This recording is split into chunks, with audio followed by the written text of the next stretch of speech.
নেই মাহফুজা বৃষ্টি। বৃষ্টি, পরিচয় শনাক্ত হওয়া ৮ জনকে নিয়ে আপনার কাছে কি তথ্য আছে, আর বাকিদের পরিচয় শনাক্তে এত সময় লাগছে কেন, কি বলছে সিআইডি?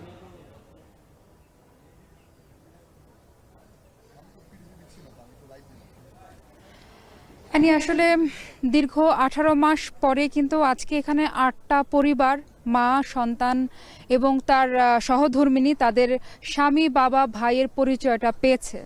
আজকের এই আবেগঘন মুহূর্তে আমরা দেখতে পেয়েছি যে যখনই তাদের সন্তান এবং স্বজনদের পরিচয় শনাক্ত করা হলো, কবর শনাক্তকরণ করা হলো, তারা অন্তত জানতে পেরেছে এই জায়গাটায় হচ্ছে যে তাদের সন্তান অথবা কারোর বাবা, কারোর স্বামীর কবর রয়েছে।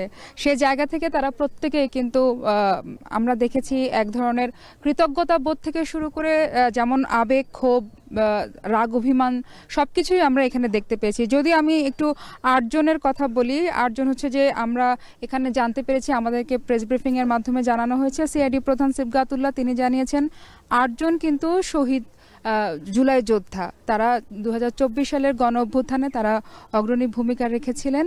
আর যে 114 জনের কথা আমরা বলছি, 2024 যে জুলাই মাস থেকে 5ই আগস্ট পর্যন্ত আঞ্জুমান মফিদুলের মাধ্যমে যে বেওয়ারিশ লাশ হিসেবে এখানে দাফন করা হয়েছে, সেই 114টি লাশের মধ্যে বলছেন যে প্রত্যেকটি লাশই কিন্তু জুলাই যোদ্ধার না। এখানে অন্যান্য অ্যাক্সিডেন্টাল কেস এবং স্বাভাবিক মৃত্যুর এবং যাদের পরিচয়হীন এরকমও পাওয়া গেছে বলে আমাদেরকে জানানো গেছে। যদি একটু আমি তাদের পরিচয়টা বলি, যে 8 জনের মধ্যে কিন্তু আমরা জানতে পেরেছি এখানে শহীদ পারভেজ ব্যাপারী আছে, তার চাঁদপুরের সন্তান সে।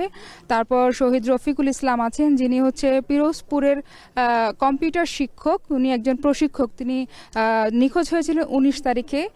তারপর আরেকজনের কথা যদি বলি, শহীদ রফিকুল ইসলাম, তিনি হচ্ছেন ফেনী জেলার বাসিন্দা, তার মৃত্যু হয়েছে 19 তারিখে, নিখোঁজের তারিখ 18 তারিখ থেকে যাত্রাবাড়ি এলাকা থেকেই কিন্তু তার নিখোঁজ হওয়া হয়।